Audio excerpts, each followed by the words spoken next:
ด้วยกันนะครับก็เป็นส่วนหนึ่งของการประชาสัมพันธ์เชิญท่านฟังเทศรายการรถด่วนขบวนพิเศษฤดูกาลเข้าพรรษาซึ่งมีการจัดโดยคณะสงฆ์จังหวัดเชียงใหม่องค์กรเครือข่ายชาวพุทธจังหวัดเชียงใหม่ดำเนินงานโดยคณะกรรมการบริหารงานกลุ่มหนุ่มสาวจังหวัดเชียงใหม่ก็เป็นข่าวสารเพื่อการประชาสัมพันธ์รถด่วนขบวนพิเศษประจำปี 2566 นี้อีกครั้งเสียงรถด่วนขบวนข่าวสารเพื่อการประชาสัมพันธ์ร่วมปฏิบัติบูชาเพื่อถวายเป็นอาจารยบูชาวันครบรอบ100 ปีชาตการพระเดชพระคุณพระพรหมมงคลไฝปัตนาหลวงปู่ครูบาทองสิริมังคละมหาเถระระหว่างวันที่10ถึง21 กันยายนพุทธศักราช 2566 ณ มหาสาราหไทยนเรศวัดพระธาตุสีจอมทองวรวิหารติดต่อสอบถามสำนักงานวิปัสสนา 053-342-184 หรือที่ท่านเจ้าคุณพระศรีเสนบาจารย์ 09-541-45445 ลงทะเบียนที่อาคารพระธรรมในโอกาสครบรอบ100 ปีชาตการก็เชิญศรัทธาสาธุชนทั้งหลายโดยเฉพาะสมณศรัทธามูลศรัทธาสาธุชนศิษยานุศิษย์ทั้งหลายร่วมงานนี้โดยพร้อมเพรียงกัน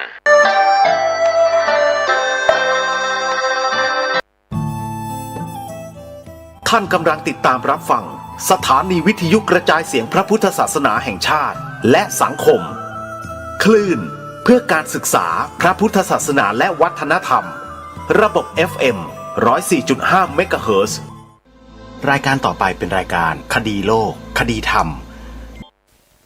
ท่านสามารถใช้โทรศัพท์มือถือระบบ Android ดาวน์โหลดแอปพลิเคชันที่ชื่อว่าวิทยุพุทธศาสนาทั่วไทยเพื่อติดตามรับฟังรายการนี้ได้ทุกวันวันละ5 เวลา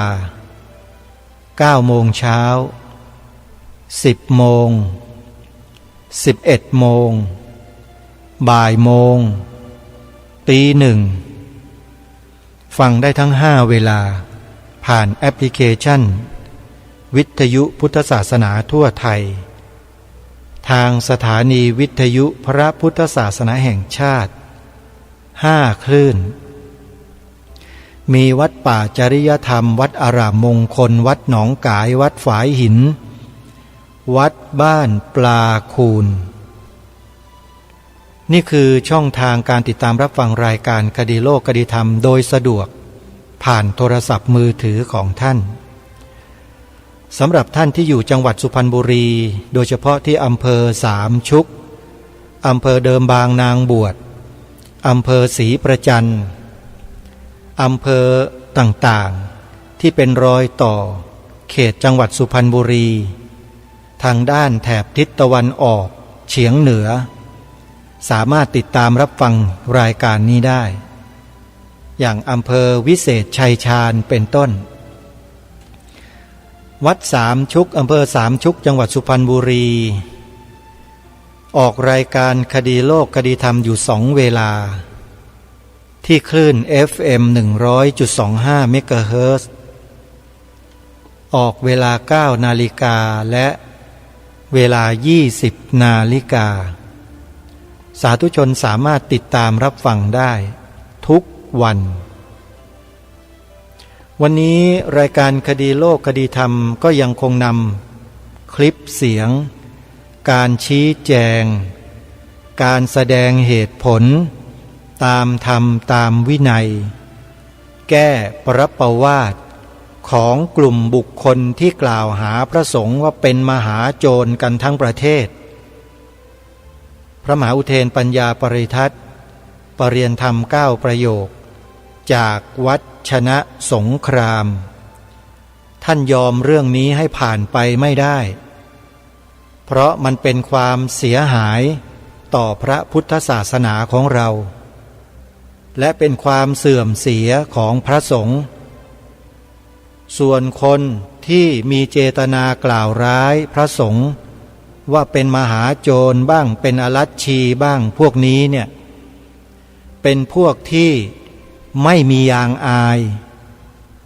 เป็นพวกที่ไม่มีสำนึกเป็นพวกที่ไม่ใช่ชาวพุทธแต่เป็นคนอื่นมาจากลัทธิอื่นแล้วปลอมมาเป็นชาวพุทธเพราะถ้าเป็นชาวพุทธแท้ๆชาวพุทธจริงๆจะไม่กล่าวร้ายพระสงฆ์ไม่ด่าพระสงฆ์ว่าเป็นมหาโจรแต่ไอคนกลุ่มพวกนี้ด่ากันไม่หยุดไม่หย่อนตะบี้ตะบันด่ากันทุกวันด่ากันมาเป็นระยะเวลาเป็นหลาย10 ปีมาแล้วพระสงฆ์ท่านก็นิ่งมาโดยตลอดท่านถือว่าเมตตาต่อสัตว์โลกผู้มีกรรมเป็นของตนคณะสงฆ์ก็เลยเงียบหมดเหมือนกับว่าจะยอมรับอย่างนั้นแหละแต่พอพระมหาอุเทนรู้ข้อมูลความจริงเข้าท่านก็เลยต้องออกมาแก้ปรปวาทกับพวกเดียรถีที่ปลอมปนเข้ามาซึ่งเราก็ฟังไปแล้ว3 เทปวันนี้เทปที่4เดี๋ยวเราไปติดตามรับฟังพร้อมๆกันได้ณบัดนี้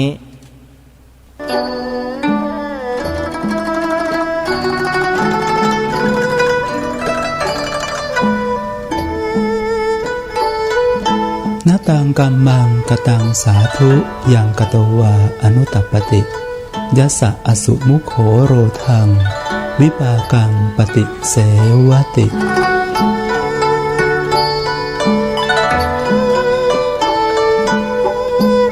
ขอเจริญธรรมอำนวยพรท่านสาธุชนชาวพุทธทั้งหลายวันนี้วันพระธรรมสวนะขึ้น15 ค่ำเดือน6ปีรากาตรงกับวันอาทิตย์ที่29 เมษายนพุทธศักราช 2561ควรที่ท่านสาธุชนชาวพุทธจะได้สดับรับฟังธรรมเทศนาเพื่อเป็นบุญเป็นกุศลต่อไปตามพุทธคาถามีมาในพระไตรปิฎกอาตมาภาพสาธกยกขึ้นแสดงเป็นนิเกบทเบื้องต้นว่านตังกัมมังกตังสาธุยังกตวาอนุตตปติยัสสะอสุมุโขโรทังวิปากังปฏิเสวติแปลความว่าบุคคลกระทำกรรมใดแล้วถึงความเดือดร้อนใจในภายหลังร้องห่มร้องไห้น้ำตานองหน้าเสวยบาปกรรมนั้นอยู่กรรมนั้นเป็นกรรมไม่ดีเลยบุคคลไม่ควรกระทำซึ่งจะได้อธิบายขยายความเป็นลำดับต่อไปสำหรับวันพระธรรมสวนะขึ้น15 ค่ำนี้อาตมาภาพใคร่ขอแสดงเรื่องปัจจัยเงินทองที่บอกว่าเป็นอสรพิษนั้นจริงหรือไม่ขอกล่าวในเบื้องต้นว่าสายตาของชาวพุทธสังคมไทยเหล่านี้ไม่ใคร่จะมีโยนิโสมนสิการพิจารณาใคร่ครวญไปหาแหล่งต้นเดิมว่าความเป็นมาเป็นไปของเรื่องนั้นเป็นอย่างไรพระพุทธเจ้าตรัสไว้ในกรณีไหนต่างกรรมต่างวาระอย่างไรและไม่มีสายตาในทางวิภัชวาทกล่าวจำแนกแจกแจงให้ถูกต้องว่าอะไรเป็นอะไรกลับนำข้อความใดข้อความหนึ่งมาตีขลุ่มเหมารวมทั้งประเทศเลยดังเช่นพุทธดำรัสที่พระพุทธเจ้าตรัสว่าอานนท์เธอเห็นอสรพิษนั้นไหมพระนนทูลตอบว่าเห็นพระพุทธเจ้าข้าอสรพิษร้ายจริงๆนำพุทธดำรัสเฉพาะช่วงนี้มากล่าวเป็นภาพรวมในสังคมไทยทั้งหมดเลยและที่สำคัญมากไปกว่านั้นสังคมไทยชาวพุทธเรามองด้วยสายตาอคติคือชอบก็เชียร์ชังก็แช่งไม่ได้มองด้วยสายตา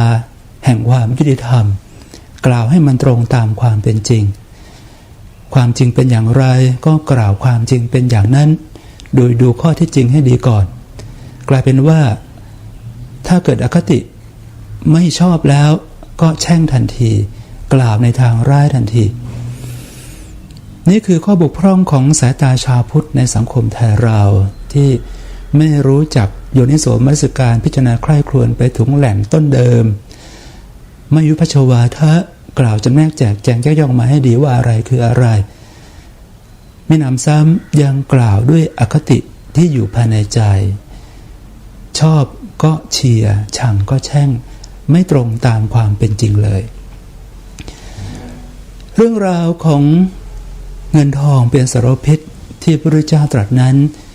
อยู่ในพระธรรมบทเรื่องหนึ่งเรื่องราวจะเป็นอย่างไรนั้นขอให้ท่านสาธุชนทั้งหลายสดับรับฟังดังต่อไปนี้ทราบว่าชาวนาคนนั้นไปไถนาในผืนนาแห่งหนึ่งของตนไม่ไกลจากกรุงสาวัตถีครั้งนั้นตอนดึกกลางคืนโจรกลุ่มหนึ่งได้เข้าไปภายในพระนครตัดช่องย่องเบาเข้าไปทางท่อน้ำทำลายอุโมงค์ของตระกูลเศรษฐีที่มั่งคั่งพรั่งพร้อมแห่งหนึ่งและขโมยเอาเงินทองไปเป็นจำนวนมากและออกมาทางท่อน้ำทิ้งนั่นเอง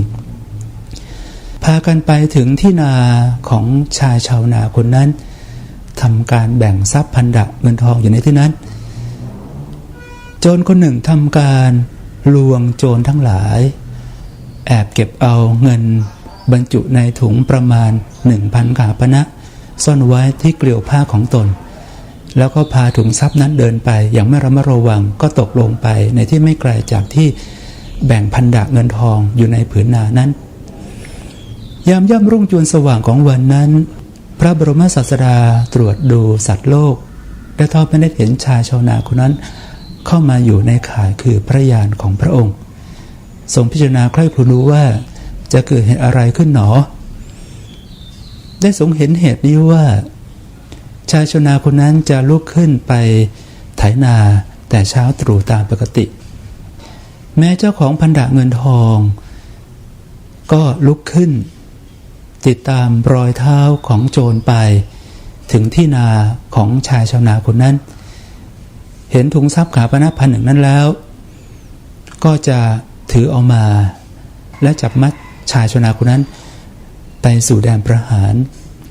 เว้นเราเสียแล้วใครก็จะเป็นพยานบุคคลให้แก่ชายชาวนานั้นไม่ได้อุปนิสัยของความเป็นพระโสดาบันของเขาก็มีอยู่เราควรที่จะไปที่นั่นพระบรมศาสดาจึงนุ่งสบงทรงจีวรถือบาทพร้อมกันกับพระนนท์เป็นปัจฉาสมณะเสด็จไปถึงที่นาของชายชาวนาคนนั้นชายชาวนาคนนั้นก็ลุกขึ้นแต่เช้าตรู่ไปไถนาดังเดิมได้มองเห็นพระบรมศาสดาเสด็จมาประทับอยู่ที่ผืนนาของตนพร้อมกับพระอานนท์นั้นก็เข้าไปเฝ้าถวายบังคมแล้วไถนาของตนต่อไปพระบรมศาสดาไม่ได้ตรัสคำอะไรๆกับชายชาวนาคนนั้นเลยเสด็จไปที่ถุงทรัพย์ 1,000 กหาปณะตกหล่นในที่ตรงนั้น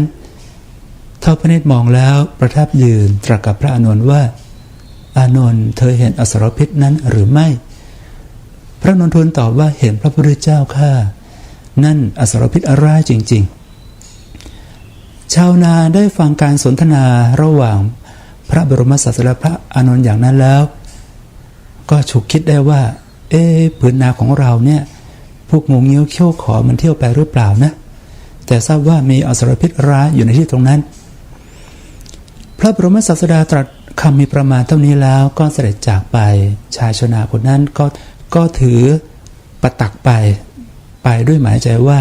จะไปกำจัดอสรพิษนั้นออกจากที่นั่นเสียแต่ก็ไปเห็นถุงทรัพย์ 1,000 กหาปณะที่ตกอยู่ที่ตรงนั้นก็กลับถือเอามาเสียเองและด้วยความที่ตนไม่ฉลาดก็นำไปซ่อนไว้ในที่สมควรแห่งหนึ่งเอาดินฝุ่นกลบไว้แล้วก็ไปไถนาตามปกติเมื่อราตรีสว่างขึ้นมาแล้วผู้คนที่เป็นเจ้าของพันดะเงินทองก็เห็นโจรกรรมของโจรทั้งหลายนั้นที่เรือนหลังนั้นก็พากันติดตามรอยเท้าโจรไปกระทั่งไปถึงที่แบ่งพันดะเงินทองของโจรทั้งหลายเหล่านั้นที่ผืนนาของชายชาวนาคนนั้นและตามรอยชายชาวนาคนนั้นไปเห็นถุงทรัพย์ที่ตกหล่นอยู่ที่ตรงนั้นคุยเอาดินและฝุ่นออกถือเอาถุงทรัพย์กหาปณะ1,000นั้นแล้วก็กลับมาคลุกคามชายชาวนาคนนั้นว่านี่แกทำโจรกรรมตอนกลางคืนทำทีมาเป็นฐานในตอนเช้าอย่างนั้นหรือ โบยด้วยท่อนไม้นำไปแสดงต่อพระราชาพระราชาได้สดับเรื่องราวความเป็นมานั้นแล้วก็รับสั่งประหารชีวิตชายชาวนาคนนั้นทันทีราชบุรุษมัดชายชาวนาคนนั้นเอาแขนไพร่หลังโบยด้วยหวายนำไปสู่ที่ตะแลงแกงแดนประหารทันทีขณะที่ชายชาวนาถูกโบยด้วยหวายเดินไปอยู่นั้นก็ไม่ได้กล่าวคำอะไรๆเลยเดินไปพลางกล่าวคำเหล่านี้ไปพลางว่าอานนท์เธอเห็นอสรพิษนั้นไหมเห็นพระพุทธเจ้าค่ะอสรพิษนั้นจริงๆอานนท์เธอเห็นอสรพิษนั้นไหมเห็นพระพุทธเจ้าค่ะนั่นอสรพิษร้ายจริงๆพวกราชบุรุษได้ฟังคำชาวนากล่าวอย่างนั้นแล้วก็ถามว่านี่แกไปอ้างเอาการสนทนาระหว่างพระบรมศาสดากับพระนนท์มากล่าวอย่างนั้นหรือหมายความว่าอย่างไรชาวชนาตอบว่าขอให้ข้าน้อยได้เข้าไปพบพระราชาก่อนเถิดจะบอกความจริงทุกอย่างพวกราชบุรุษจึงนำชายชาวนานั้นไปเข้าเฝ้าพระเจ้าอยู่หัวใหม่อีกครั้งและกราบทูลเรื่องดังกล่าวทั้งหมดให้ทรงทราบพระราชาได้ทราบเรื่องราวทั้งหมดแล้วตรัสถามชายชาวนาคนนั้นว่าเจ้าชาวนาเจ้าอ้างเอาการสนทนาระหว่างพระบรมศาสดาและพระนนท์มากล่าวอย่างนั้นหรือชายชาวนาคนนั้นทูลตอบว่าขอเดชะใต้ฝ่ารองธุรีพระบาทข้าพระบาทหาได้เป็นโจรไม่พระพุทธเจ้าข้าและได้กราบทูลเรื่องราวนั้นให้ทราบตั้งแต่ต้นตอนที่ตนลุกขึ้นไปไถนาตั้งแต่เช้าพระบรมศาสดาเสด็จมาที่ผืนนาของตนได้ตรัสพระวาจาทั้งหลายเหล่านั้นพระราชาได้สดับความนั้นแล้วตรัสบอกราชบุตรทั้งหลายว่าพนายชายชาวนาคนนี้ได้อ้างเอาพระบรมศาสดาซึ่งเป็นบุคคลเลิศในโลกมาเป็นพยานบุคคลข้าเราจะลงทานประหารชีวิตแก่ชายชาวนาคนนี้หาถูกต้องไม่ควรที่เราจะต้องทราบเรื่องนี้ให้อย่างชัดเจนก่อนพร้อมด้วยอมาตย์ข้าราชบริพารและพาชายชาวนาคนนั้นไปเข้าเฝ้าพระบรมศาสดาในช่วงยามเย็นถวายพิวาทแล้วประทับนั่งที่ควรกราบทูลถามว่าพระองค์ผู้เจริญพระผู้มีพระภาคได้เสด็จไปผืนนายามเช้าของวันนี้จริงหรือพระบรมศาสดาตรัสตอบว่าขอถวายพระพรมหาบพิตรเป็นจริงอย่างนั้นพระองค์ผู้เจริญพระผู้มีพระภาคได้ทอดพระเนตรเห็นอะไรในผืนนานั้นหรือขอถวายพระพรมหาบพิตรตถาคตได้เห็นถุงทรัพย์กาปณะ1,000พระองค์ผู้เจริญพระผู้มีพระภาคได้ตรัสพระวาจาอะไรหรือขอถวายพระพรมหาบพิตรอาตมาภาพได้สนทนากับพระอานนท์ว่าอานนท์เธอเห็นอสรพิษนั้นไหมอานนท์ก็ทูลตอบว่าเห็นพระพุทธเจ้าข้านั่นอสรพิษร้ายจริงๆพระราชาได้สดับพระดำรัสของพระผู้มีพระภาคเจ้าอย่างนั้นแล้วได้ทูลตอบว่าพระองค์ผู้เจริญชายชาวนาคนนี้ได้อ้างเอาบุคคลผู้เป็นเช่นกับพระองค์เป็นพยานบุคคล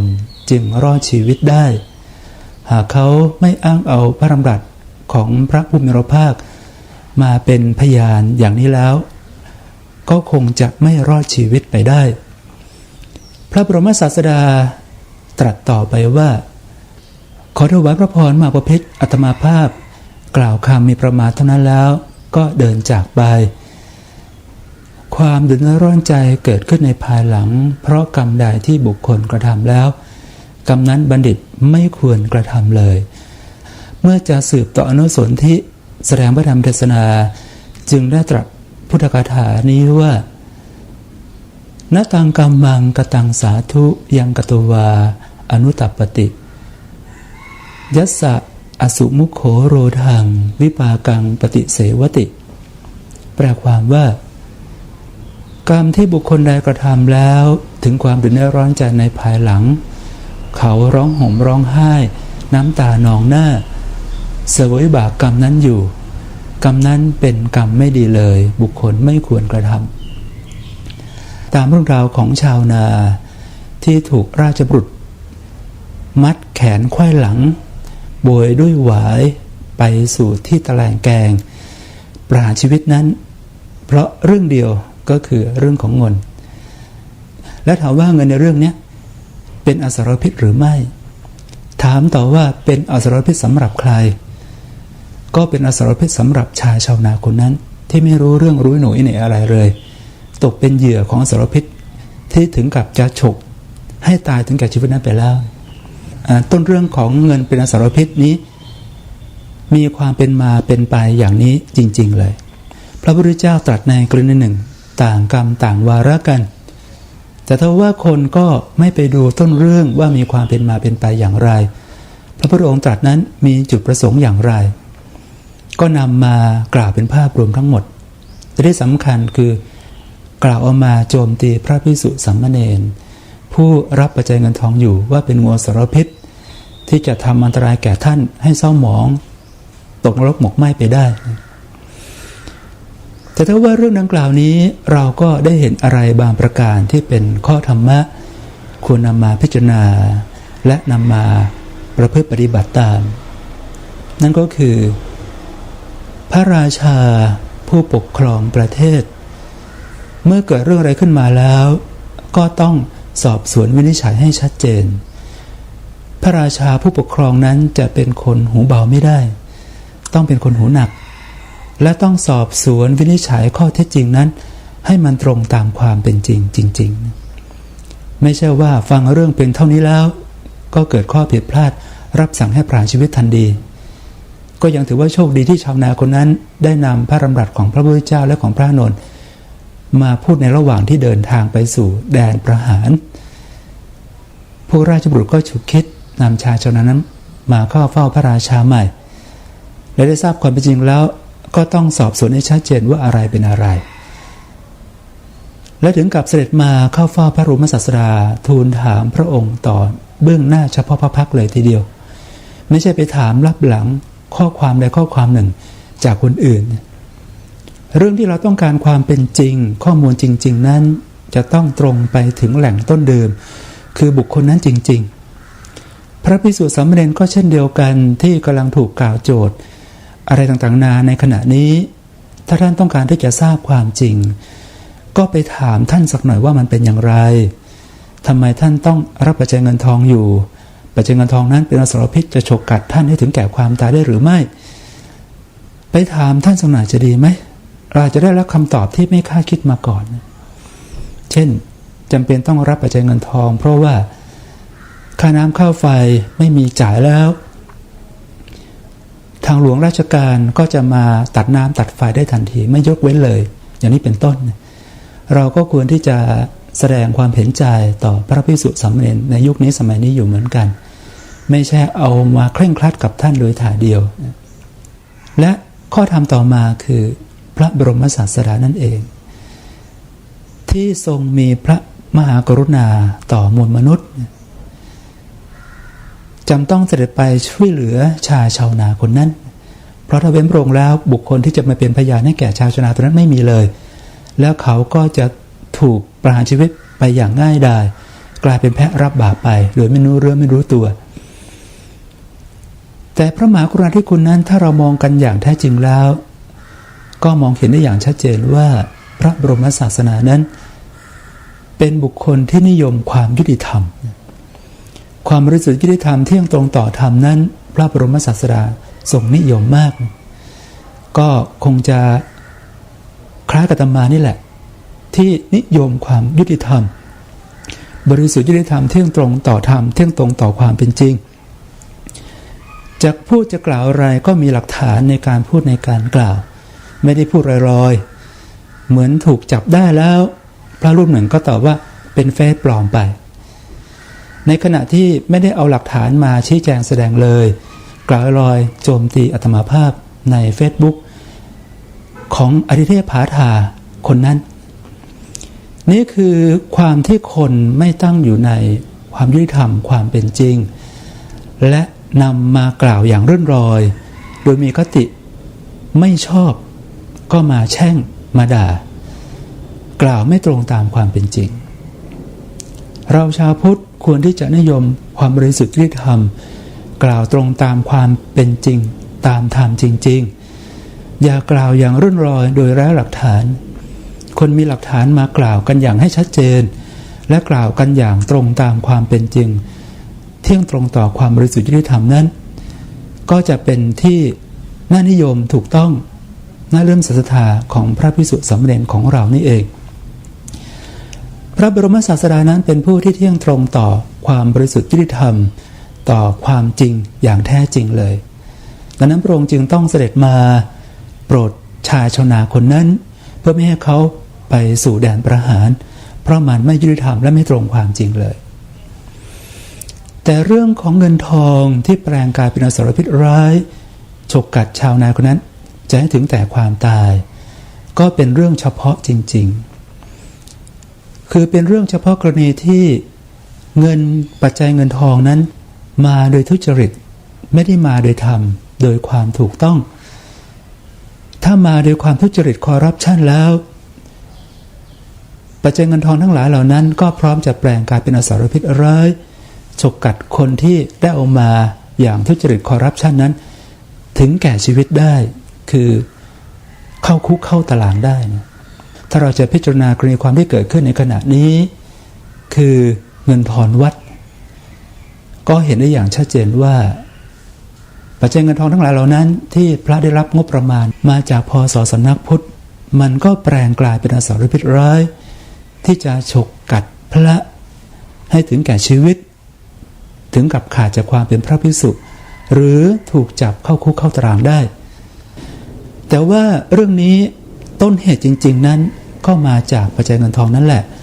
ที่ไม่ทราบว่าได้มาโดยความชอบธรรมหรือไม่มีความชอบธรรมโดยทุจริตคอร์รัปชันหรือไม่ทุจริตคอร์รัปชันหรือไม่ถ้าหากว่าได้มาด้วยความชอบธรรมด้วยความสุจริตยุติธรรมอย่างแท้จริงแล้วก็เชื่อว่าปัจจัยเงินทองทั้งหลายเหล่านั้นแม้เป็นจำนวน10 ล้าน20 ล้านก็จะไม่แปลงกลายเป็นอสรพิษร้ายหวนกลับมาฉกกัดผู้ที่รับไปนั้นถึงแก่ชีวิตได้แต่อย่างไรก็ตามเรื่องของเงินเป็นอสรพิษร้ายนี้เราก็ควรที่จะจำแนกแจกแจงบอกกล่าวกันให้ถูกต้อง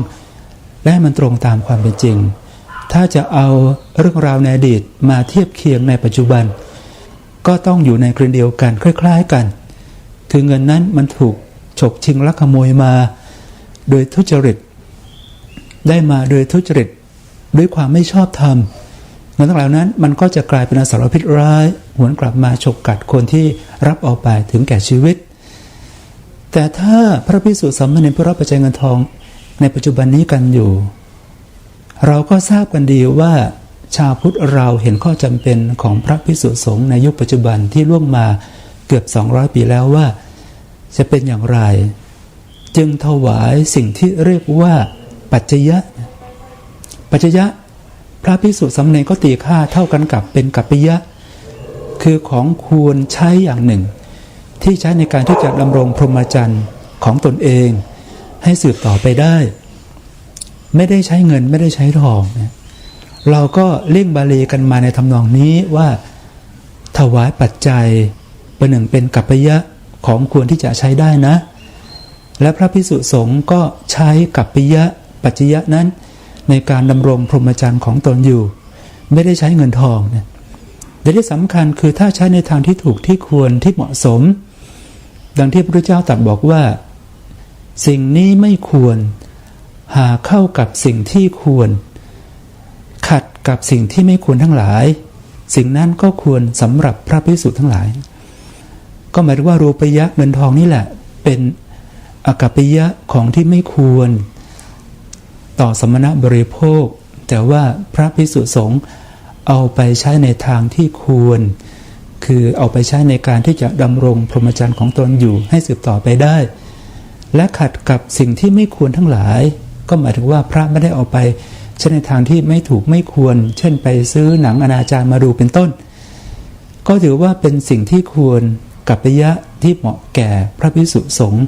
ที่จะใช้บริโภคต่อไปเราควรที่จะมองให้กว้างๆอย่างนี้สักหน่อยว่าเงินทองรูปียะนั้นโยมถวายมาเป็นปัจจยะเป็นกัปปิยะนั่นเองแล้วพระก็ถือว่าใช้ปัจจยะกัปปิยะ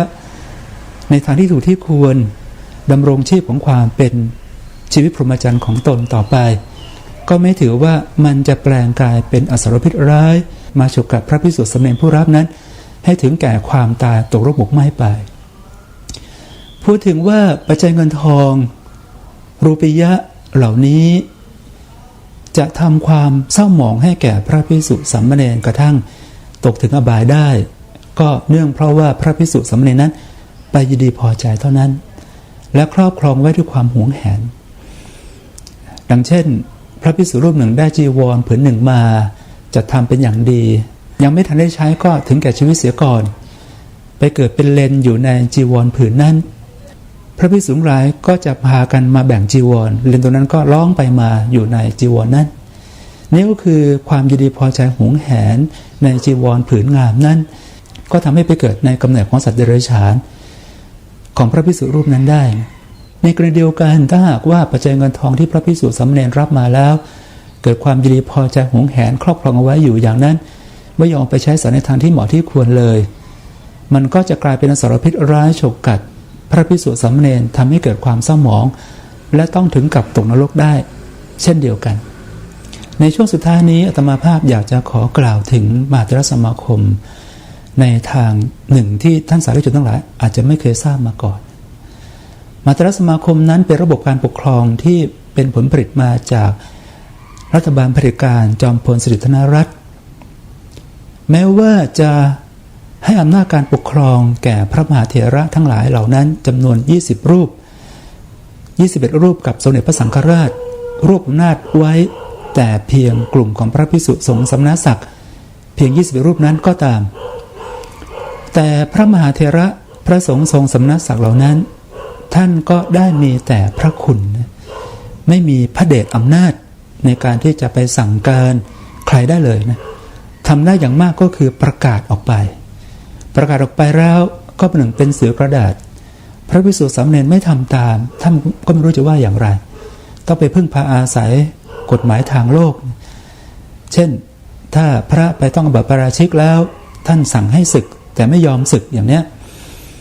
ก็ต้องพึ่งรัฐกฎหมายทางโลกมาเอาพระรูปนั้นออกไปจากวัดนั้นเสียเพราะไม่ยอมออกไปอย่างนี้เป็นต้นเนี่ยพระสงฆ์ทรงสมณศักดิ์สูงทั้งหลายเหล่านั้นจะมีอำนาจในการที่จะสั่งการแก่พระภิกษุสามเณรในชั้นปกครองของตนได้อย่างไรก็ตรงที่ว่าจะต้องเอาอามิตรก็คือเรื่องของสมณศักดิ์นั่นแหละมาเป็นเครื่องเพื่อที่จะให้ทำงานหรือตกอยู่ในคำสั่งอนัตของตนเองพระภิกษุสามเณรรูปที่ปรารถนาสมณศักดิ์ต้องการจะได้มาครอบครองให้ตนเป็นเจ้าขุนชั้นนั้นชั้นนี้ก็ต้องมาทำงานสนองงานให้แก่พระมหาเถระผู้เป็นเจ้าวาดสงฆ์ทรงสมณศักดิ์เหล่านั้นและต้องตกอยู่ในคำสั่งอานัตของท่านไม่ออกนอกลู่นอกทางเช่นอาตมานี่แหละอาตมาไม่ได้ปรารถนาสมณศักดิ์เลยใช่ไหมดังนั้นอาตมาก็พูดได้ตามความชอบใจที่เห็นว่าตรงตามความเป็นจริงอาตมาก็ไม่ได้หวั่นกลัวว่าพระมหาเถระทั้งหลายเหล่านั้นจะไม่โปรดปรานอาตมาจะไม่ให้สมณศักดิ์กับอาตมาเพราะอาตมาไม่ได้ต้องการดังนั้นก็สามารถพูดแสดงได้ตามความชอบใจของตนเองที่ตรงตามความบริสุทธิ์ยุติธรรมการที่พระมหาเถระพระสงฆ์ทรงสมณศักดิ์เอาสมณศักดิ์มาเป็นอามิตรเครื่องล่อให้พระภิกษุสามเณรตกอยู่ใต้อำนาจของตนปรารถนายศถาบรรดาศักดิ์นั้นก็ไม่พึงไปกล่าวตำหนิท่านเช่นเดียวกันเพราะว่าบางคนบางท่านเนี่ยก็ต้องอาศัยอามิตรนะเป็นเครื่องกระทำนะแล้วก็แทบจะทั้งนั้นไม่ใช่หรือว่าเราตกอยู่ในกามวจรภูมิที่ต้องอาศัยอามิตรในการกระทำงานถ้าไม่อาศัยอามิตรรางวัลเครื่องตอบแทนทำงานแล้วก็จะไม่ทำกันเลยพระพุทธเจ้าเองก็ทรงได้ใช้อามิตรนี้เป็นเครื่องล่อแก่พระรูปหนึ่งชื่อนันทะโดยการให้คำมั่นสัญญาว่าถ้าเธออยู่พระพรหมจรรย์จะได้นางเทพอัปสรที่อยู่ในสุคติสวงสวรรค์นั่นเมื่อพาพระนันทะที่กระสันใคร่ลาสิกขาไปดูนางเทพอัปสรอยู่ในสวงสวรรค์ชั้นดาวดึงส์นั้นแล้วพระนันทะนวกะเพิ่งบวชใหม่ก็ปรารถนาเป็นยิ่งนักและมองนางชนะปทกัลยาณีสาวงามที่จะเป็นคู่ครองของตนเป็นเหมือนกัดลิงหางขาดเลยทีเดียวกราบทูลพระพุทธเจ้าว่าถ้าพระผู้มีพระภาคเจ้ารับประกันว่า ข้าพระองค์จะต้องได้นางเทพอักษรที่อยู่ในสวงสวรรค์นี้จริงๆข้าพระองค์ก็จะยินดีอยู่เพื่อพรหมจรรย์ต่อไปพระพุทธเจ้าค่ะนี่ก็คือเรื่องของอามิตรที่พระพุทธเจ้าก็นำไปหลอกล่อพระนันทะให้อยู่เพื่อพรหมจรรย์ต่อไปแล้วท่านก็อึดอัดระอาเมื่อได้ยินข่าวว่าเมื่อคนมาพูดว่าท่านนันทะท่านบวชประพฤติพรหมจรรย์เพราะต้องการนางเทพอักษรในสวงสวรรค์ใช่ไหมอึดอัดระอาก็ปลีกตัวไปทำความเพียรกระทั่งบรรลุเป็นพระอรหันต์สำเร็จเป็นพระบุคคลอรหันตะในพระพุทธศาสนานี้ไปรูปหนึ่งขอทำความเข้าใจกับท่านสาธุชนชาวพุทธทั้งหลายมาในวันพระธรรมสวนะขึ้น15ค่ำเดือน6ปีจอซึ่งตรงกับวันที่29เมษายนพุทธศักราช2511แต่เพียงเท่านี้เขาบอกเหมือนกันในช่วงท้ายว่าการแสดงธรรมประจำวันพระธรรมสวนะที่ต้องตัดเตรียมข้อมูลให้ตรงจากแหล่งต้นเดิมจริงๆนั้นก็กลายเป็นความสุขของอาตมาไปซะแล้วเพราะอะไรเพราะว่าการแสดงธรรมนี้ก็เป็นบุญกุศลในทานหนึ่งที่เรียกว่าธรรมเทศนาใหม่พระพุทธเจ้าก็ตรัสว่าสุขโขปุญญสัจโยการสั่งสมบุญเป็นเหตุนำความสุขมาให้การแสดงธรรมประจำทุกวันพระธรรมสวนะนี้ก็นำความสุขให้แก่อาตมาจริงๆอาตมาตรัสเตรียมเรื่องราวและนำมาแสดงอย่างมีความสุขวันพระธรรมสวนะขึ้น15ค่ำนี้ก็ขอยุติพระธรรมเทศนาตกลงปรงไว้แต่เพียงเท่านี้ขอความเจริญงอกงามในพระสัทธรรม 3. พระปริยัติสัทธรรมพระปฏิบัติสัทธรรมและพระปฏิบัติสัทธรรมจงบังเกิดมีแด่ท่านสาธุชนชาวพุทธขอให้ท่านสาธุชนชาวพุทธทุกท่านทุกคนได้ประสบพบเจอแต่สิ่งที่เป็นกุศลคุณงามความดีไปทำกุศลคุณงามความดีที่ไม่บิดเบียนตัวและคนอื่นเป็นไปเพื่อประโยชน์สุขทั้งแก่ตนทั้งแก่บุคคลอื่นและติดตามไปในภพหน้าชาติหน้าให้ได้ปฏิบัติธรรมตามสมควรแก่ธรรมถึงความสิ้นทุกข์บรรลุผลนิพพานในชาตินี้และในชาติหน้าด้วยกันทุกท่านทุกคนเทอญขอเจริญพร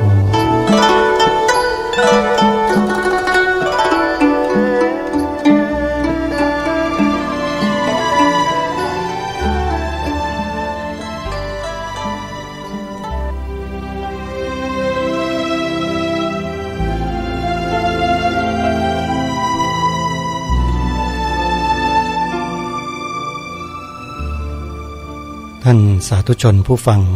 ทุกท่านจบคลิปที่4โดยท่านพระอาจารย์มหาอุเทนปัญญาปริทัศน์ปริยนธรรม9ประโยควัดชนะสงครามท่านได้พูดไว้บรรยายไว้เมื่อวันที่29เมษายนพระพุทธศักราช2561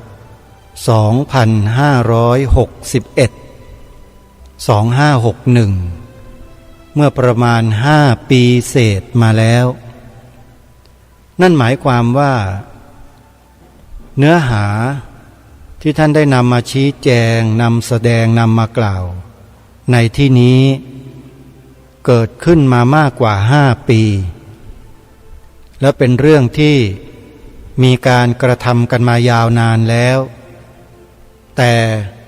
ไม่มีใครแก้ปรปวาทของคนกลุ่มนี้ได้เลยหรือมีแต่ไม่มีใครกล้าที่ไม่กล้าเป็นเพราะเหตุผลกลใดนั้น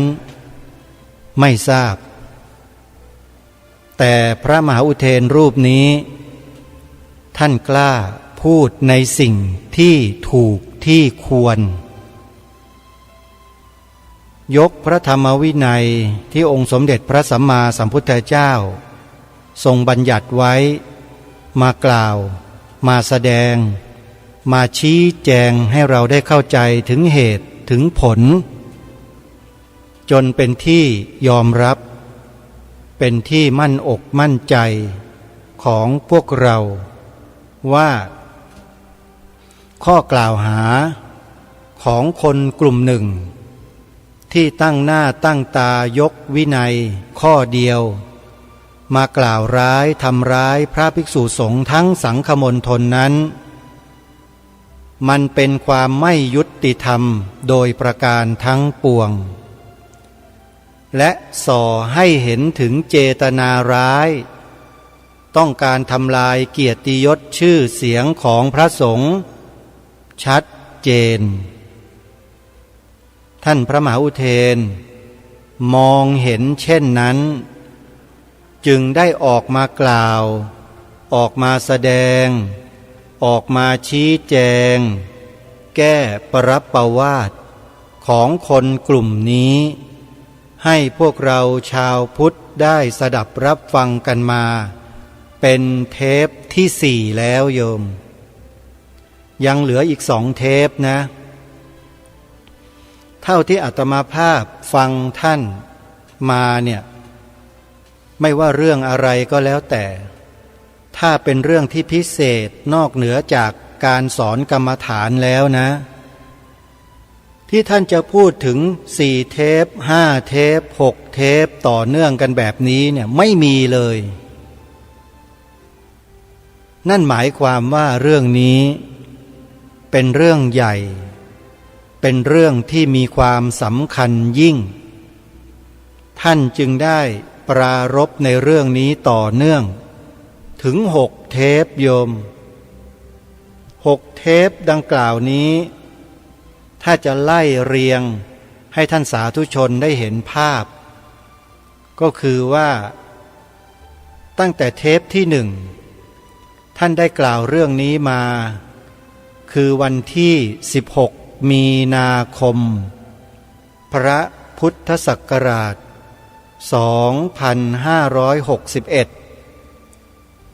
เทปที่2วันที่25 มีนาคมศกเดียวกันครั้งที่3วันที่8 เมษายนศกเดียวกันครั้งที่4วันที่29 เมษายนศกเดียวกันคือที่ท่านสาธุชนฟังจบไปเมื่อสักครู่นี้เนี่ยคือเทปที่4ท่านได้อธิบายชี้แจงแสดงแก้ปรับประวาทคนกลุ่มนี้เอาไว้เมื่อวันที่29 เมษายนและอีก2 เทปต่อไปที่จะเปิดให้ท่านทั้งหลายได้ฟังกันอีก2 เทปคือเทปที่5วันที่17 มิถุนายนท่านทิ้งมาประมาณเกือบ2 เดือนแล้วก็มาพูดอีกครั้งหนึ่งนั่นแปลว่าต้องมีข้อมูลอะไรที่เพิ่มเติมแน่นอนและครั้งสุดท้ายวันที่20 มิถุนายนศกเดียวกันคือพระพุทธศักราช2561นั่นหมายความว่าเรื่องนี้เป็นเรื่องสำคัญเป็นเรื่องใหญ่เป็นเรื่องที่มีความจำเป็นที่ท่านจะต้องมาชี้แจงแสดงอธิบายให้ชาวพุทธของเราโดยทั่วไปได้รับรู้รับทราบถึงกลุ่มคนกลุ่มหนึ่งที่เหมือนกับว่าแฝงตัวปลอมเข้ามาเป็นชาวพุทธแล้วมาใช้หลักธรรมหลักวินัยของพระพุทธศาสนานี่แหละมาทำลายพระสงฆ์ในพระพุทธศาสนาทั้งสังฆมณฑลเลยเรื่องใหญ่ไหมโยมเรื่องใหญ่มากและเป็นเรื่องที่พวกเราจะต้องรู้เท่าทันคนพวกนี้เราต้องดำเนินรอยตามแนวพระราชดำริขององค์พระมหากษัตริย์ไทยของเราที่ได้ตรัสเตือนพวกเราไว้เมื่อ100 ปีเศษที่ผ่านมาแต่ยังมีหลักฐานปรากฏเป็นลายลักษณ์อักษรให้เราได้หยิบยกขึ้นมาเป็นพยานเป็นหลักฐาน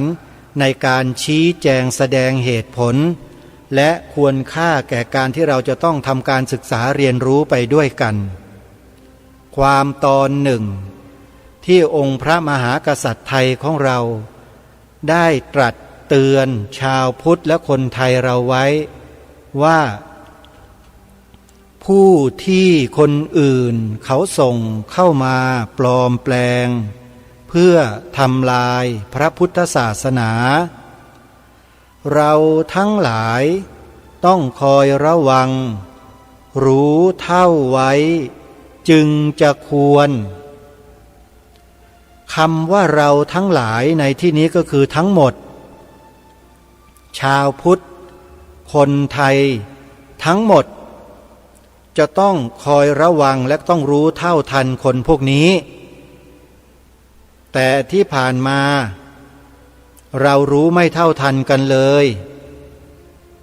หรือรู้แต่ทำเฉยๆไม่ออกมากล่าวไม่ออกมาแสดงไม่ออกมาชี้แจงไม่ออกมาแก้ปรับประวาททำเหมือนกับว่าตัวเองไม่ใช่ผู้เดือดร้อนอย่างนั้นแหละแต่เดชะบุญเรามีพระภิกษุผู้ทรงคุณความรู้มีปฏิปทาที่ดีงามงดงามอย่างพระมหาอุเทนปัญญาปริทัตปรเรียนธรรม9ประโยควัชนะสงครามวิปัสสนาจารย์รูปนี้ท่านมองเห็นโทษในระยะยาวของพระพุทธศาสนาของเราที่กำลังถูกป้ายสีถูกกล่าวร้ายถูกทำร้ายโดยกลุ่มบุคคลหัวดำย้อมสีบ้างไม่ย้อมบ้างเนี่ยท่านก็เลยออกมาชี้แจงมาแสดงธรรมให้พวกเราได้ฟังกันอาตมาภาพไปเปิดเจอใน YouTube แล้วก็ฟังจนหมดทั้ง6 เทปฟังแล้วฟังอีกฟังแล้วฟังอีกเห็นว่ามีประโยชน์มากจึงนำมาเป็นเนื้อหาของรายการคดีโลกคดีธรรมมาโดยตลอดรอบนี้เปิดเป็นรอบที่3แล้วก็จะยังมีรอบที่4รอบที่5 6 7รอบที่100 200รอบที่1,000จะเปิดไปเรื่อยๆอย่างนี้แหละ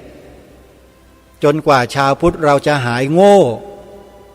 อาตมาภาพหมายถึงคนที่ไปเชื่อพวกเขาอยู่เนี่ยจะได้หายโง่กันสักทีหนึ่ง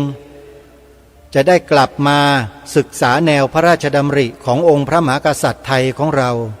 ที่ตรัสเตือนเอาไว้ที่อัญเชิญมาเมื่อสักครู่นี้ซึ่งมีปรากฏอยู่ในบทพระราชพลเทศนาเสือป่าจะได้มาศึกษาหาอ่านหาฟังกันดูจะได้รู้กันสักทีหนึ่งจะได้ไม่หลงโง่อยู่อย่างนั้นไปเชื่อคนที่กล่าวร้ายทำร้ายพระสงฆ์ทั้งประเทศอยู่เป้าประสงค์ของรายการมีอยู่เท่านั้นจริงๆท่านสาธุชนคือไม่ต้องการให้ชาวพุทธในเมืองไทยเราเนี่ยโง่หลงเชื่อคนพวกนี้กันอีกพอเสียทีนะฮะเอาละยังไม่จบวันพรุ่งนี้และวันมะรืนเรามีอีก2 เทปสุดท้ายที่พระมหาอุเทนปัญญาปริทัตพูดเรื่องนี้